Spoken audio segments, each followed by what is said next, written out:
SongCast Radio. Commercial free and free to stream.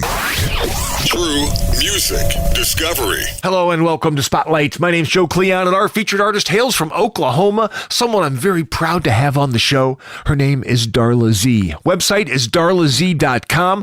Darla is a very accomplished artist with a great backstory. She started her career opening for Willie Nelson. She has written children's books. She's had her diverse work critically acclaimed, and she is here with us today as the featured artist on Spotlight. Darla is currently turning heads and receiving acclaim for her inspirational track, To All the Gabbies in the World. We'll learn about this groundbreaking song in just a few moments. We have Darla Z on the phone. Let's begin our interview on Spotlight, exclusively on SongCast. Why don't we start off, first of all, by telling everyone a little bit about yourself. I see that you began your career in 2003 opening for Willie Nelson. That's a pretty wild way to begin a career. It was amazing. I had never performed in front of an audience that big. It was 10,000. And I had done church, sung at church and sung at school and stuff like that, but never like that. So it was amazing. It was terrifying. And then I had to psych myself into not being nervous, because you know how it affects your voice. And so I went out there and I did my set. And then I think my last number was Creedence Clearwater Revival's version of Proud Mary. And I was dancing all over the stage. And I can tell you now, I saw that video and I will never, ever do that again. I was going crazy. And then you went on to perform in Las Vegas, opening for Wayne Newton, and you did some syndicated TV shows out there in Vegas. I've worked with Wayne Newton twice, and actually those shows were in Oklahoma. And then in Vegas, I had 3 public television specials that were filmed out there, and at South Point and Casino. I can't remember the other one. And so one of them, the Christmas TV special, was done with Bob Rosario. And Bobby Rosario was Bobby Darin's arranger and conductor, and he works with Donnie and Marie and a lot of the big-time old-timers. And so he was really invaluable to me. I started working with him at the beginning kind of my career, and he really helped me a lot. But that's what we did in Vegas, is we filmed those shows, and then they were aired on public television throughout the United States. And like the Christmas show aired 3 years in a row. It was really awesome. And I had some original songs in it. So all of my shows, I had original songs. That's a great way to showcase your original material.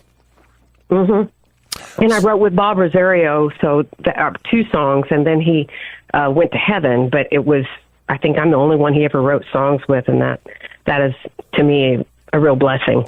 That is a crazy accomplishment. And onward and upward to your brand new single, turning heads, making lots of waves, a song called To All the Gabbies in the World, inspired by some real life events and personal experiences, and definitely serving as an inspirational song to a lot of women. Why don't you tell us about the inspiration that led you to write and create this song?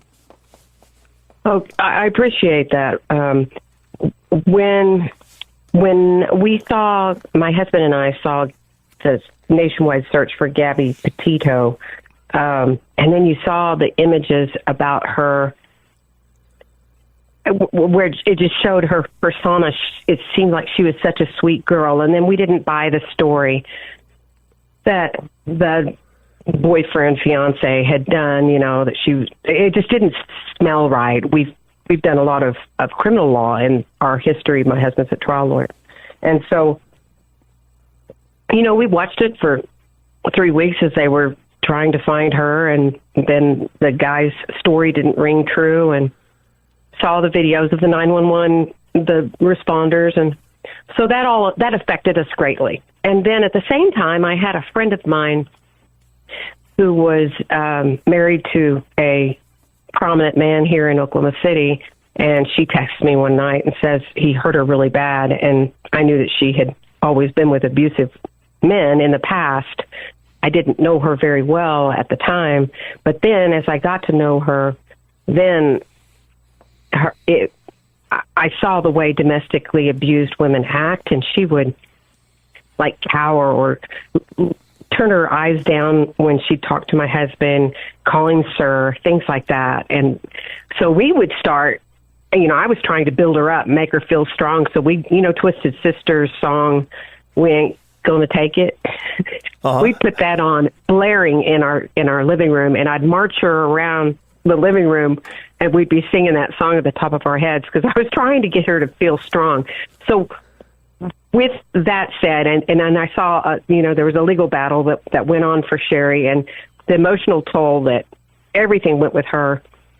And then, Gabby Petito eventually, being discovered murdered, and then becoming more and more aware. I mean, when Sherry came over here to visit, my neighbor said, yeah, I was abused, or 2 houses down the street said that, or I was amazed at the sheer vast numbers of women that have been abused. And it's your sister, it's your mother, it's your best friend. It's amazing how big. And so that's when my husband kept on telling me, he always likes me to write music. And so he was encouraging me to do another song, and so it hit me, I'd like to do that. And so that's why I wrote the song, a long story ending. And you also had some famous hands involved in helping you with this song. Tell me about the arrangement and who assisted you in that area. Yeah, I was thrilled. I had worked with the Gap Band and the founder of the Gap Band, Ronnie Wilson. And Ronnie and I wrote a song together called Funky Junky Christmas. And Ronnie had told me this guy was great at arranging horns, Dave Eskridge. So I contacted Dave to see who I could get to help me arrange this song, and he referred me to Lou Pamonti. And then I saw Lou's accreditations, and I was thrilled. And then when I sent the song to him, he said he would love to do it. And so we met him in Las Vegas and recorded it where I always record at UNLV there with my favorite engineer, Chuck Foley. And that's what we did. And Lou was fabulous, his arrangements. And I think he used a lot of Canadian musicians because that's where he's from. And my vocals were recorded in Vegas. Tell us how the video came about. Well, I have to say the video is almost closing in on 800,000 views. Oh, wow.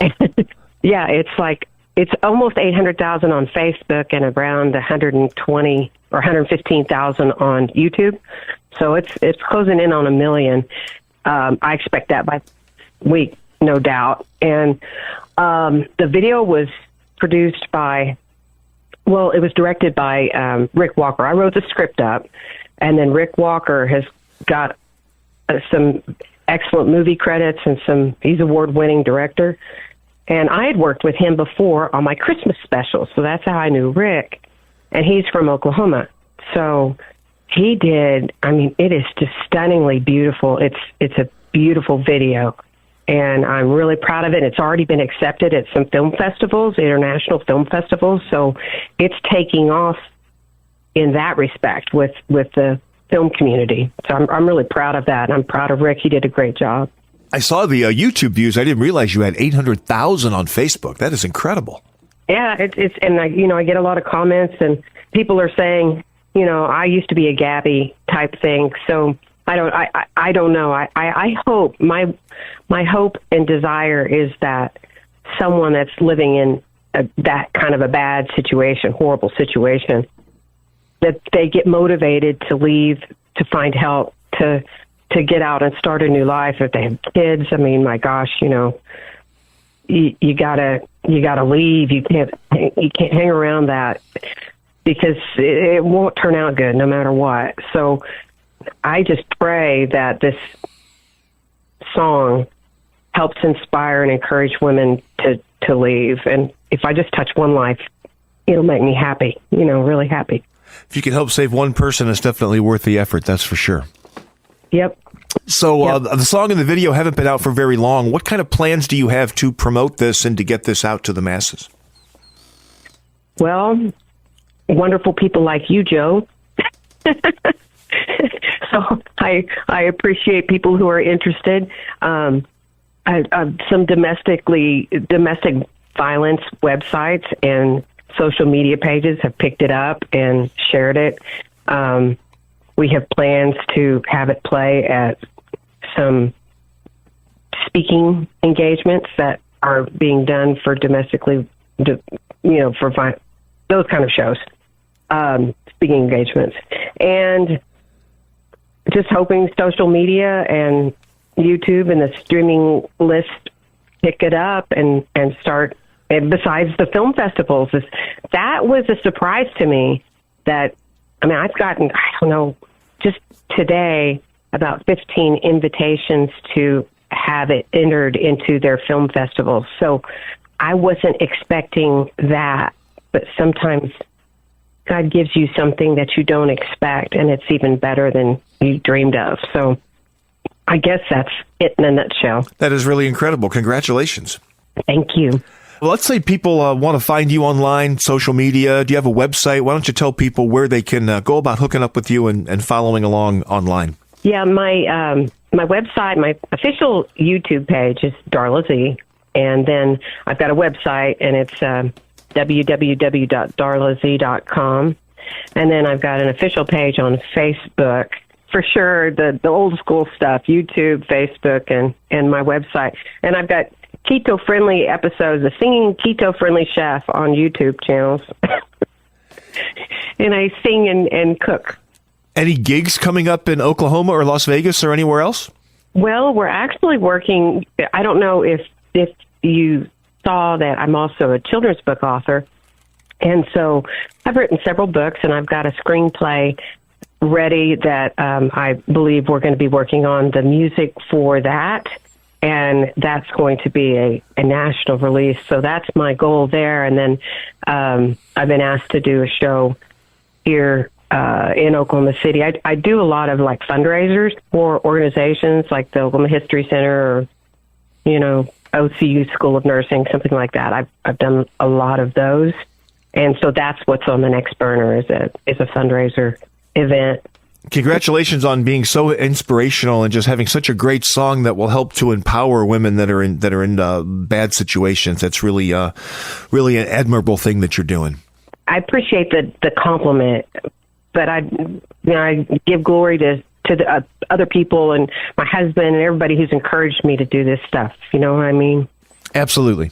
Thank you for that. Thank you, Darla Z, for being a part of Spotlight, for being part of the SongCast family, and most importantly, for empowering women, sending out a positive message, encouraging women to better themselves, and having a great, positive, productive career. Here is the song we've been talking about, Darla Z, to all the Gabbies in the world.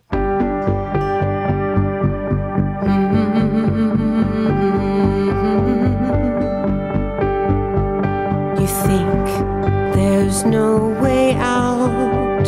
You think you can't survive.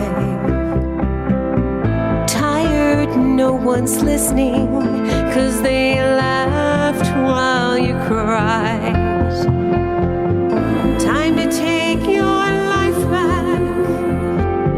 Time to fight the fight. It's time to take that first step beyond darkness is the light. Don't look back, walk away. Now's the time, it's a new day. Take off like a butterfly, it will be a better life. You'll be happy, you'll be strong. To all the Gabbies in the world, this is your song. You will have your freedom, your worries will go away. You'll tread upon the viper, you'll no longer be afraid.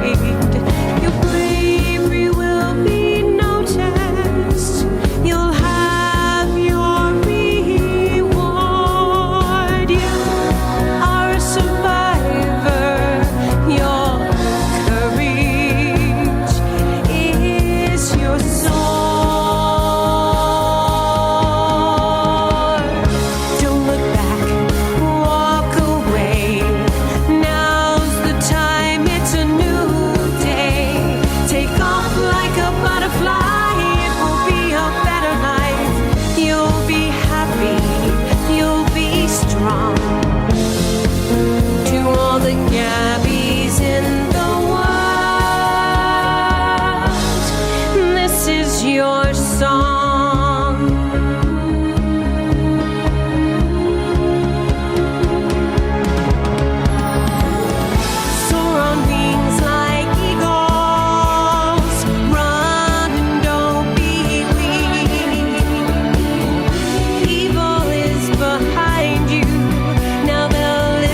Darla Z, to all the Gabbies in the world. Make sure you pick up that track wherever you purchase digital music, Amazon, Apple Music. Put it on your phone, play it in the car, share it with friends and family, and share the message associated with the song. You can also stream that song from Darla Z to all the Gabbies in the world, everywhere that you stream music, places like Spotify, SoundCloud, YouTube. Support this hardworking indie artist. Check out the video for the song on YouTube, well over 1 million views by the time you hear this broadcast.